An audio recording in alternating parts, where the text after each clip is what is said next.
Shalom teman-teman semua, kami dari kelompok 3 Pendidikan Ekonomi akan mempresentasikan mengenai penilaian sikap. Sebelum itu, izinkan kami terlebih dahulu untuk memperkenalkan diri. Perkenalkan, saya Tesalonika Rinita. Saya Betania Brutarigan.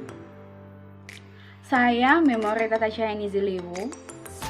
Saya Oktanisa Saber Tarigan. Berikut pokok bahasa dari presentasi kami. Yang pertama, tujuan dari presentasi ini. Kemudian, apakah sikap bisa dinilai? Mengapa sikap perlu dinilai? Apa perbedaan sikap dan perilaku? Apa fungsi skala sikap dan mengapa harus menggunakan skala? Dan yang terakhir, wawasan Kristen Alkitabiah. Tujuan dari presentasi ini adalah membantu kita untuk memahami lebih lagi mengenai penilaian sikap. Penting atau tidak ya sebenarnya dilakukan penilaian sikap terhadap murid-murid? Kita masuk ke dalam pertanyaan pertama, yaitu apakah sikap bisa dinilai? Dalam K13 ada 3 komponen yang harus dinilai, yaitu pengetahuan, sikap, dan juga keterampilan. Apa itu penilaian sikap? Sikap merupakan bagaimana respon ataupun feedback yang diberikan oleh siswa setelah mendapat pengetahuan dan juga bagaimana respon atas apa yang mereka pahami. Secara umum, penilaian sikap dapat kita lakukan di mana sikap terhadap materi pembelajaran.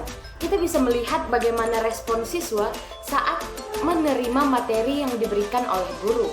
Selanjutnya yaitu sikap terhadap guru yang mengajar. Bagaimana siswa meresponi setiap cara guru mengajar, bagaimana cara guru memberi pembelajaran kepada siswa. Dan yang ketiga yaitu sikap terhadap proses pembelajaran.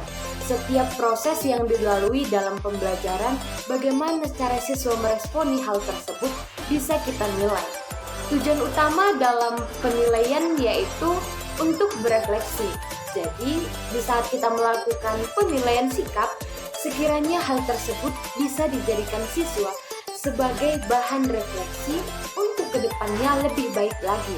Karena sikap merupakan feedback ataupun respon nyata yang bisa dilihat oleh banyak orang melalui apa yang telah mereka pahami, apa yang telah mereka terima, apa yang telah mereka yakini dalam pembelajaran dan juga sebagai wujud nyata iman yang telah mereka tanamkan. Mengapa sikap perlu dinilai? Sikap adalah hal dasar yang harus dibentuk sejak dini. Sikap juga akan berpengaruh terhadap masa depan seseorang.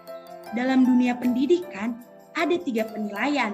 Yang pertama, penilaian pengetahuan. Yang kedua, penilaian keterampilan. Dan yang ketiga adalah penilaian sikap.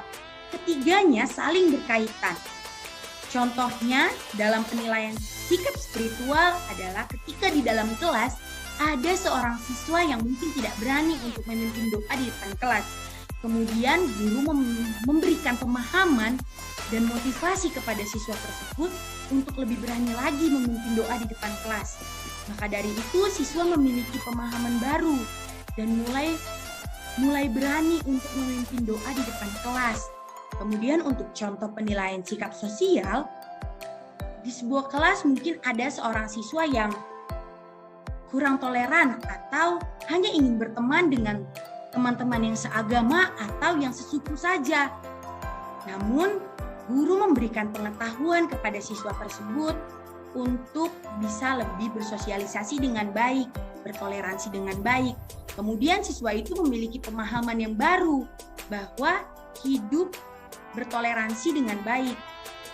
Dan siswa tersebut mulai memiliki sikap toleransi terhadap teman-teman dan lingkungan sekitarnya. Itu mengapa sikap perlu dinilai, karena setiap orang memiliki proses masing-masing untuk menjadi pribadi yang lebih baik lagi ke depannya. Dan sekarang kita masuk ke dalam perbedaan sikap dan perilaku. Sikap merupakan sudut pandang seseorang terhadap sesuatu atau seseorang, yang dimana ketersediaan atau kesiapan seseorang untuk bertindak. Sikap juga bersifat tertutup, di mana respon keadaan sikap pada suatu stimulus.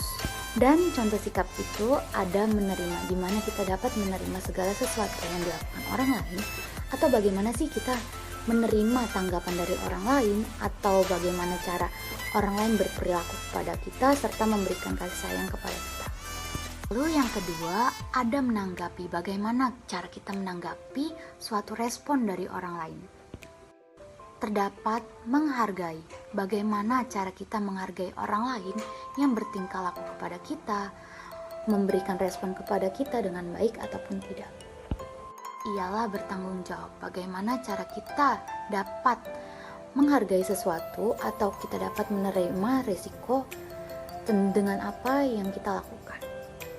Lalu terdapat tentang perilaku, di mana cara seseorang bertindak atau melakukan sesuatu menurut sudut pandang yang ia miliki terhadap diri sendiri ataupun orang lain. Nah, perilaku juga bisa dapat dikatakan bagaimana reaksi seseorang terhadap sesuatu atau rangsangan dari luar. Nah, perilaku adalah respon atau reaksi seseorang terhadap suatu rangsangan dari luar. Lalu, perilaku dapat dibagi menjadi dua, menjadi perilaku tertutup dan perilaku terbuka. Nah, kalau perilaku tertutup itu banyak orang belum dapat mengamati perilaku tersebut karena seseorang tersebut hanya memberikan atau mempraktikkan dengan cara memberikan sikap, memberikan respon perasaan, perhatian, persepsi, pengetahuan, dan lain-lain. Nah, sedangkan perilaku terbuka merupakan bagaimana seseorang memberikan praktik, memberikan sesuatu yang terlihat dengan mata atau perasaan kita bahwa seseorang itu memberikan sesuatu tersebut dengan tulus. Tapi tidak hanya dalam tindakan saja, karena bila kita melakukan dalam tindakan, kita itu membutuhkan fasilitas, sarana, dan prasarana. Nah, di sini dapat dikatakan bahwa sikap dan perilaku saling berkaitan, di mana sikap seseorang akan menghasilkan pola pikir dan perilaku seseorang, sedangkan perilaku adalah tindakannya. Nah, jadi itu perbedaan perilaku dan sikap, di mana memang saling berhubungan, namun terdapat perbedaan dari sikap dan perilaku. Itu dia, karena bila kita memiliki sikap, akan terbentuk menjadi perilaku, di mana saling berhubungan satu dengan lain. Selanjutnya kita masuk pada fungsi skala sikap. Namun sebelum kita masuk pada bagian dari fungsi skala sikap ini, kita perlu mengetahui apa yang dimaksud dengan skala sikap. Nah, skala sikap adalah alat penilai hasil belajar yang berupa sejumlah pertanyaan sikap tentang sesuatu yang jawabannya dinyatakan secara berkala. Artinya di sini guru akan memberikan beberapa pertanyaan panduan untuk tentunya menilai sikap siswa tersebut. Dan skala yang dimaksud adalah skala dalam tingkatan. Berdasarkan pertanyaan tersebut, bagaimana siswa sudah menunjukkan sikapnya. Misalnya ada 4 tingkatan, sangat baik, baik, kurang baik, dan tidak baik. Itulah yang dimaksud dengan skala sikap. Nah, fungsi dari skala sikap adalah pertama, standar pengambilan keputusan atau perilaku. Tentunya pertanyaan yang sudah disusun oleh seorang guru dalam menilai sikap siswa adalah pertanyaan-pertanyaan yang mengarah pada materi serta target yang diinginkan oleh guru tersebut tercapai dalam pembelajaran kelasnya. Oleh karena itu, sehingga berdasarkan pertanyaan tersebut, guru mampu menilai, oh siswa ini sudah mampu melaksanakan tugas dan tanggung jawabnya, atau sikapnya sudah sejauh mana yang dia lakukan, apakah sudah sangat baik, atau kurang baik, atau malah sangat tidak baik, begitu. Kedua adalah menentukan objek sikap yang akan dikembangkan skalanya. Artinya di sini guru akan memberikan beberapa pertanyaan, di mana mungkin mungkin salah satunya contohnya adalah kontribusi siswa dalam pekerjaan kelompok.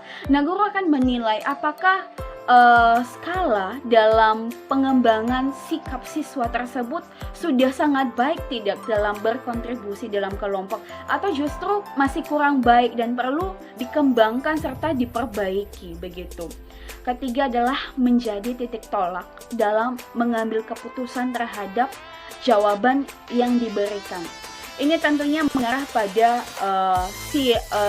ketika siswa misalnya menjawab pertanyaan dari guru tersebut terhadap penilaian sikap. Misalnya guru mengarahkan siswa untuk menilai dirinya sendiri atau menilai teman kelompoknya di dalam penilaian sikap kontribusi kelompok. Nah, ketika jawaban tersebut direkam, karena pada dasarnya guru tidak bisa memantau selamanya sikap siswa di dalam kelas, maka dengan jawaban-jawaban tersebut guru memiliki acuan, memiliki keputusan bagaimana penilaian sikap yang tepat terhadap siswa tersebut. Selanjutnya kita masuk pada mengapa harus menggunakan skala. Mengapa sih penilaian sikap harus dilandaskan berdasarkan skala penilaian sikap begitu? Mengapa tidak seperti penilaian pada umumnya, misalnya menggunakan angka begitu? Nah, mengapa harus menggunakan skala? Pertama, karena sikap tidak bisa kita nilai secara gamblang. Artinya kita tidak bisa langsung menilai siswa bahwa sepertinya siswa ini bad attitude di dalam pelajaran saya, maka saya memberikan penilaian sikap terhadap dia rendah. Kita tidak bisa melakukan seperti itu sepihak, meskipun kita sebagai seorang guru. Kita harus mampu profesional dalam menentukan penilaian sikap siswa. Karena pada dasarnya kita sebagai guru tidak bisa untuk selalu memantau bagaimana sikap dan perkembangan siswa di dalam kelas. Bagaimana kita bisa melihat penilaian sikap siswa? Pertama adalah berdasarkan penilaian teman. Kedua, berdasarkan penilaian dirinya sendiri. Ketiga, berdasarkan pengamatan kita sebagai guru terhadap siswa tersebut. Ketiga adalah sikap dalam penilaian dimaksudkan untuk menentukan sebuah tingkatan. Nah, skala dalam penilaian sikap digunakan untuk menentukan skala yang sudah dicapai oleh siswa.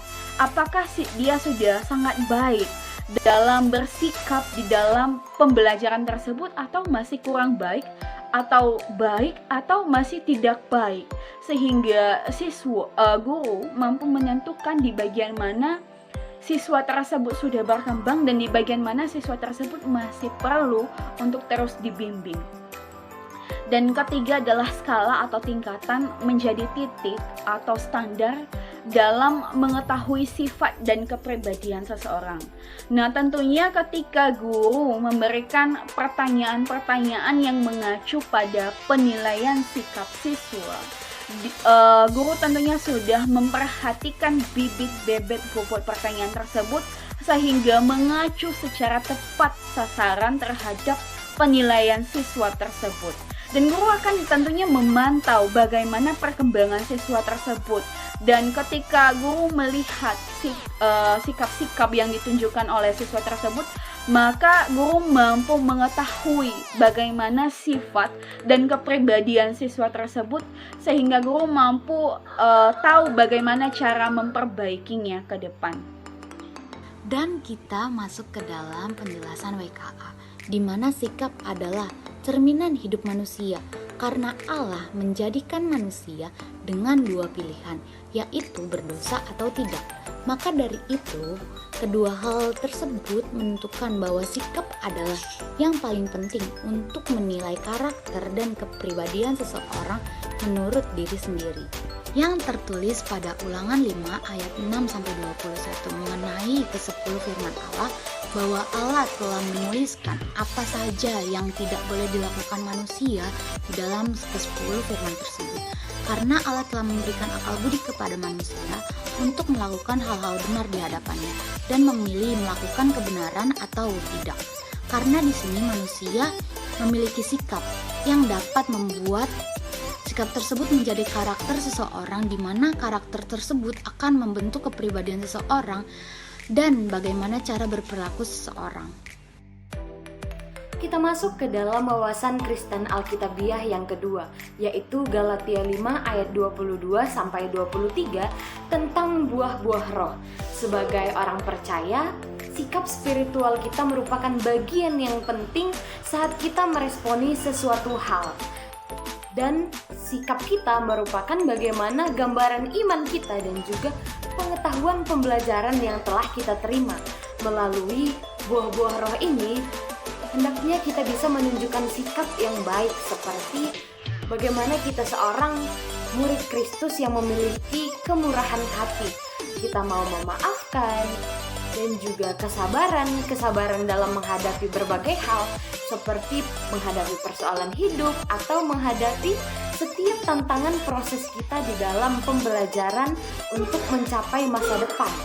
Selanjutnya yaitu seperti penguasaan diri, kesetiaan, lemah lembut. Hal itu adalah sikap yang bisa kita tunjukkan karena sikap merupakan penilaian yang bersifat kualitatif. Bagaimana kita bisa menunjukkan kualitas diri kita melalui sikap yang kita berikan sebagai respon kita atas iman yang kita percayai dan juga pengetahuan yang telah kita terima. Berikut adalah referensi dari presentasi kami. Terima kasih. Tuhan Yesus memberkati.